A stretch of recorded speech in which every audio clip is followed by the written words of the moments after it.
stormy seas and lost souls. Who is it? She's dreamt of this before. It's coming. What is it? Is it? They say dreams are visions of our memories, thoughts and fears, as seen by our inner eye.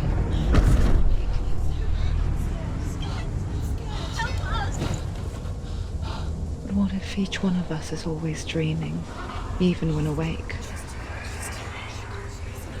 And we only see what our inner eye creates for us. Is this what hell is? A world shaped by Senua's nightmares. Maybe that's why people fear seeing the world through her eyes. Yes, she's scared. Because if you believe that Senua's reality is twisted, you must accept that yours might be too.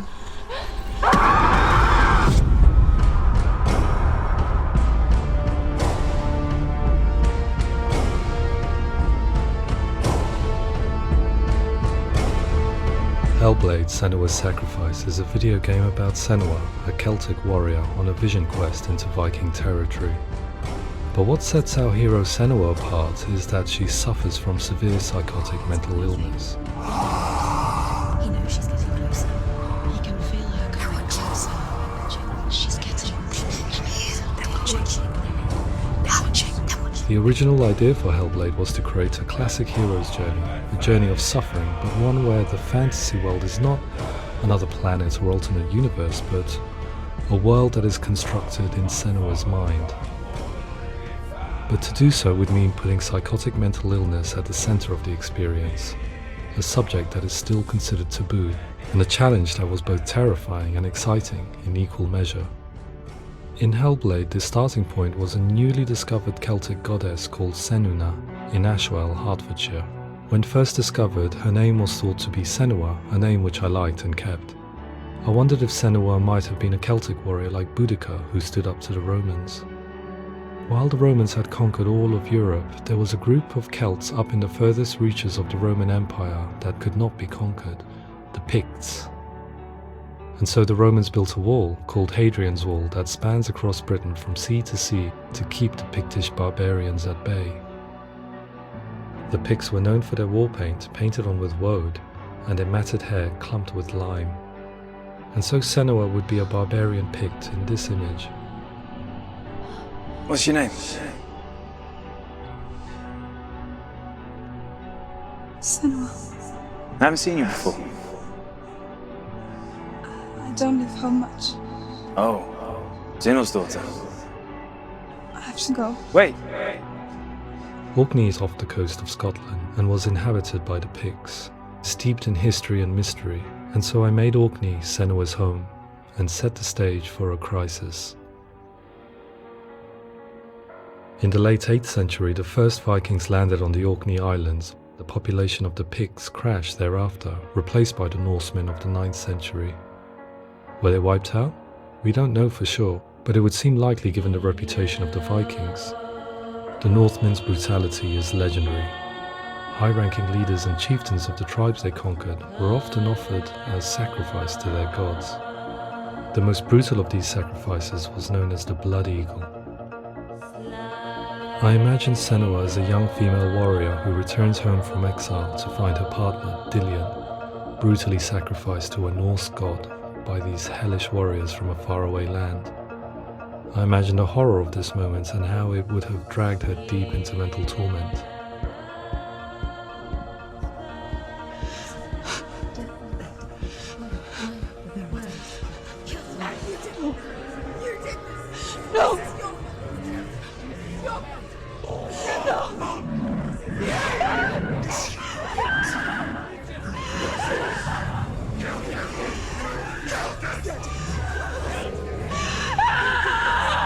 I came to learn that the Celts had a sophisticated and nuanced perspective on the nature of mental disorder. One term they used was Gelt. A Gelt is a man or woman who has been driven mad by a curse, battle trauma, or grief. The Gelt would take to a life in the woods in search of penance, punishment, and purgation. And so Senua became a Gelt, cursed by darkness, looking for redemption in the wilds. Another word the Celts used in reference to mental disorders was truth, meaning fool, or Liar. one who utters the words of God. They tell of the mad sinner who flees battle into exile and takes on a beastly nature, growing feathers on his body. The character called Truth in Hellblade is based on a little-known person called Findan, an 8th century Irish Celt who was captured and enslaved by the Vikings, but eventually escaped to Orkney where he became a monk. I will tell you my stories of hell, if I may walk with you. Upon meeting Senua, it would be his stories that fuel her quest deep into their world of gods. The Northmen say the world will come to an end.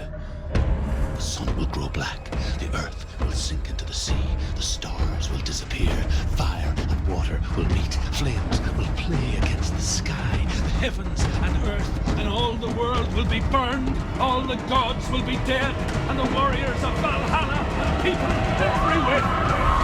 Senua, prepare yourself for Ragnarok, for it is nigh. So the stage was set for a new adventure, a journey into the Norse underworld called Hell, a vision quest fueled by madness and myth, a fantasy that was created by Senua's own mind, and one that we would experience through her eyes. This is your mission. This is your quest. There is nothing else left. To make a game about a warrior with psychotic mental illness as its central theme was fraught with danger. Mental illness such as psychosis is still taboo and rarely acknowledged in a century of cinema, never mind the new medium of games. Where it does feature, it often conflates psychosis and psychopathy associated with a lack of empathy. It is unfortunate that these two words sound so similar that they are used interchangeably in media. I must admit that I didn't have to look very far to discover my own ignorance of the subject. So we reached out to Paul Fletcher, psychiatrist and professor of health neuroscience at University of Cambridge. Psychosis is a descriptive term, and it refers to having a loss of contact with objective reality. So it's characterized by two main sets of symptoms. One of them is hallucinations, where somebody experiences perceptions when there is no actual objective thing out there to perceive. You're already dead. Who are you? And the other is delusions, where somebody comes to very often bizarre, unpleasant, frightening beliefs when there's no good evidence in favour of them. There's no doubt about it. The source of the darkness is in Helheim, and the goddess Hela holds his soul there. We reached out to Welcome, a biomedical research charity that spends billions on research and awareness programs aimed at improving health. Mental health hasn't always been presented in the media in a way that is particularly helpful. It can be challenging to engage people with the subject matter, and there are a lot of preconceived ideas about mental health, and particularly schizophrenia and psychosis. So we hope our support allows the team to continue to collaborate with Paul Fletcher and with those who have experience of psychosis to create a game that provides a fresh perspective on the condition and allows audiences to engage with it in a way that just wouldn't be possible in any other medium. What started out as a brief consultation convinced me that we were only scratching the surface of an immensely deep and interesting subject that could enrich and change the very nature of the game. That's cool. Thanks so much for coming here. Pleasure. Thanks. It's really interesting for me. I'd love to be involved. It's fascinating. Absolutely. Our understanding of psychosis is still very much a mystery, and ways of treating it are still primitive compared to physical illness. After all, it is easy to see the pain and suffering caused by physical diseases or physical trauma. It is not so easy to see the mental suffering and trauma of severe mental illness. But what if we could find a way to see it? Games are capable of drawing you in for hours on end, playing the role of a character who is different from you, experiencing their perspective, and actively involving you in a world that functions with a different set of rules. That voice is not a kind. It's that voice calls you to your death. It's an evil voice. If we were to represent Senua's psychosis, we would have to simulate voice hearing, a common attribute. But how can we simulate something we have no first-hand experience of? Professor Charles Fernyhough, a leading expert in voice hearing from Durham University, offered his help. Hearing voices is an experience that is usually associated with severe mental illness, and crucially we know that hearing voices is a part of ordinary life for many people who don't meet the criteria for mental illness. Yeah. Oh, that's not him in real life. We know voices vary according to where they appear in space. Voices can appear far away in the distance, they can appear right there in your ear, they can seem to be coming from inside your head. Based on the information Professor Fernie Ho provided, I put together a sound brief and invited some actors to the studio. We recorded the actors using a binaural microphone, which records the 3D spatial position of sound, replicating the way sound is heard by human ears. It gives you an incredible sense that the person you are listening to is right there beside you. Can't see how she's going.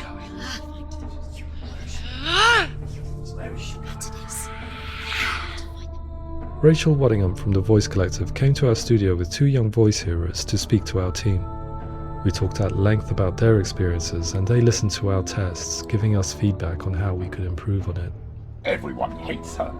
She's cursed. It's very hard to represent what this experience is like, partly because it's such a personal, intense, emotional experience.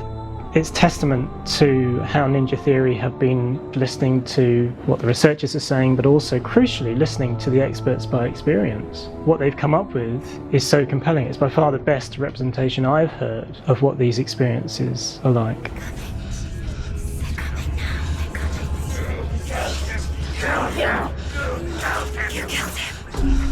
Other common attributes of psychosis are visions and flashbacks. We met with Recovery College East, who work with and care for people recovering from severe mental disorders. A group of service users gave us their first-hand account of what they experience. Sometimes when the visions or what we're seeing is too much, it becomes more difficult until eventually we perhaps don't see anything. The people we spoke to, the stories they told, were fascinating, harrowing and mind-boggling. The reality of what people experienced was vivid, far exceeding what I could possibly have imagined. We went away itching to represent some of these visions and flashbacks in the game. As we all know, my heart is so, love is so far away. Don't you know how I wanna feel deeper? I could never know how you grow, all these days are killing me. Now I see deep in me insanity does unfold. I just wanna feel deeper, deeper. I just wanna feel deeper, deeper.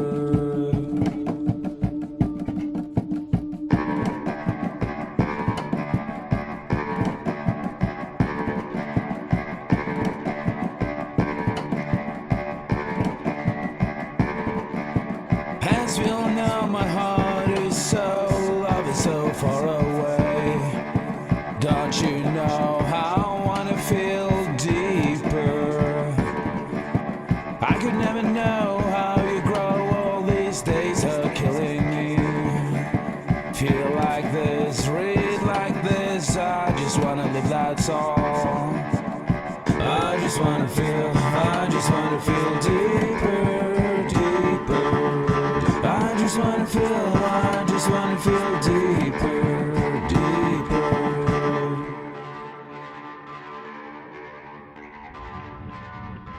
To refine our work, we continue to hold meetings with Recovery College East over the course of a year and a half, showing them what we had achieved so far and refining the in-game representations based on their feedback. With their help, flashbacks, visions and changes in perception were woven into the story and gameplay of Senua. The students that are involved in this project are incredibly excited about being involved. They have described the experience as being important because it values their lived experience and shows that despite what we have been through, all of that experience becomes valid, that actually it's something that we should all be talking about. The experiences described range from beautiful to frightening beyond comprehension. I heard of a girl who has to live with an angry voice screaming at her, slamming on her doors and walls 24 hours a day. I met someone who would often see hanging corpses in a room, so real that she would sometimes try to rescue them. The panic and fear that comes with such visions is entirely understandable, and it can be a living horror for some. Worthless, weak, pathetic. Go on, feel sorry for yourself, because there is no one left to do that for you. I was urged by one fellow that we should not shy away from showing this horror, and so I was perpetually torn in making Hellblade. Had we gone too far with our representations or not far enough? broken and lost. Just like your soul. Come on.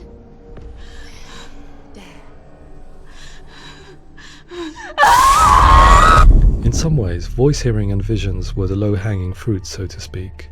There's another aspect of psychosis that is much harder to explain, but one that I think video games are uniquely able to represent, which are often called delusions. People begin to see patterns in the world. They begin to link things that most people wouldn't link. Most of the things that we might think would be coincidence or, not worth commenting on. Nevertheless, that might have a particular salience or importance for them. One individual described how everyday words, sounds, colours and objects were steeped in meaning to him, forming a strange and sinister puzzle that he was determined to solve but could not quite get to the bottom of. It's not just brain dysfunction, it's not like the system shut down. It's actually an incredibly creative process. The person creates a world populated with voices and phantasms and terrors, and they're completely immersed in it. They believe in it. We often invite people into the studio to play the game. In one of our playtests, they played through much of the game, making associations between runes, secret messages, and the threat of darkness that stalked them. There are many things that happen in the world of Hellblade that make perfect sense within the context of Senua's mind. The dark rot that's killing her slowly from within, the secret runes of the gods that block her path to Helheim, and strange associations that exist in the game to confuse you. To complete Senua's quest, you have to internalize and accept the logic and meaning behind these things to progress. Afterwards, they said that they didn't see much evidence of mental illness in the game. People with delusions of all sorts would argue the same thing, that they are not aware of their experience being abnormal in any way. I need this sword. It's important. Representing perception changes and thinking patterns within Hellblade gives us a set of symptoms common in psychosis. But people with lived experience were keen to emphasize another point, that it is wrong to define a person by their symptoms. Quite often, the illness comes not from the symptoms, but from the stigma, isolation and mistreatment that comes about from the rest of society. They say that I'm cursed. What if they're right? I needed someone to portray Senua, someone who could believably internalize her suffering.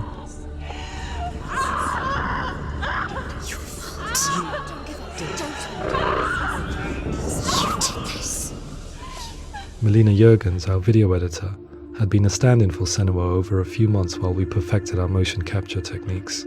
Without realizing it, she had already auditioned for the role, and I knew her well enough to know that I didn't have to teach her to act, but to relive her own internal pain. As often is the case, those who have suffered mental anguish are never far from us.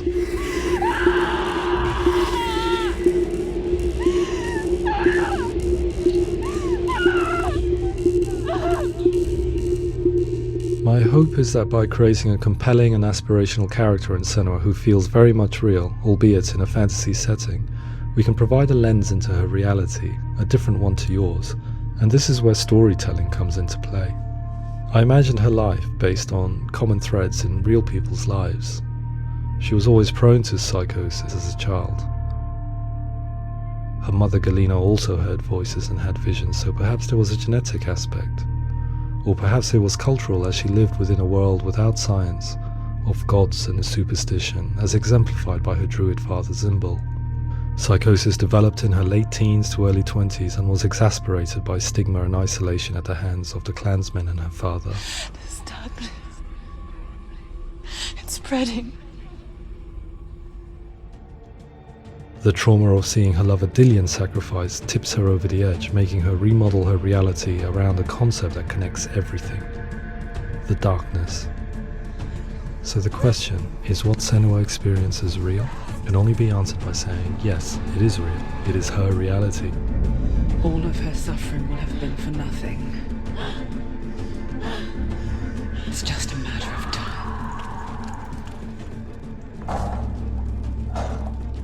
Towards the end of the project, service users and professionals that had collaborated with us were invited to see the near-final game. It was a chance to see if the game had reflected their views or if it had misrepresented them. For me, being involved in especially developing Senua's character has been really important, and being able to bring in my perspective and what I see and what I hear and having that built into the game has been a real privilege. It's gritty and it's meaty, and there are some tough subjects in there that are being tackled with honesty.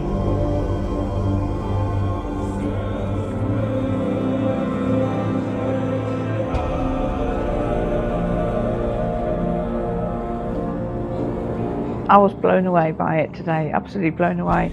It was just fantastic to get the opportunity to use our lived experience in a very creative way. There's nothing tokenistic about the work we've put in. It feels like we've been listened to, things have been taken on board, and I think there was a lot of realism in the game itself, and it feels very authentic.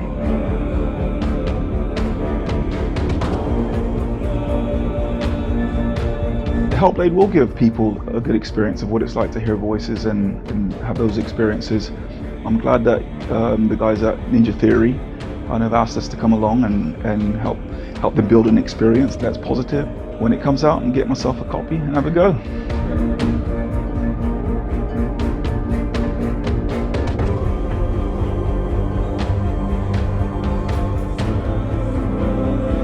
I think all the way through I was really inspired by how the conversations have translated into the game in a way that I think I didn't imagine was possible. So wonderful, really wonderful.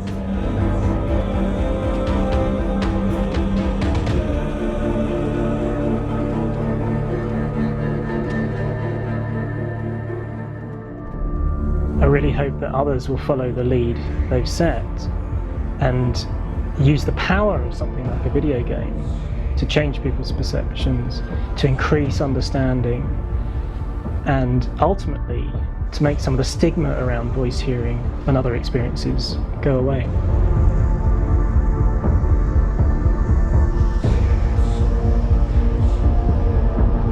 For me, it was really exciting to see something that I explore scientifically being represented so beautifully in a character who's trying to penetrate the mysteries of the environment in which they've been placed, with all of this strange uncertainty and noise and conflicting information that they're getting. I'm very excited by this way of trying to represent mental illness, because I think it actually might be offering us insights that we wouldn't get from pure scientific explorations, and actually giving us quite an empathic view of what it might be like.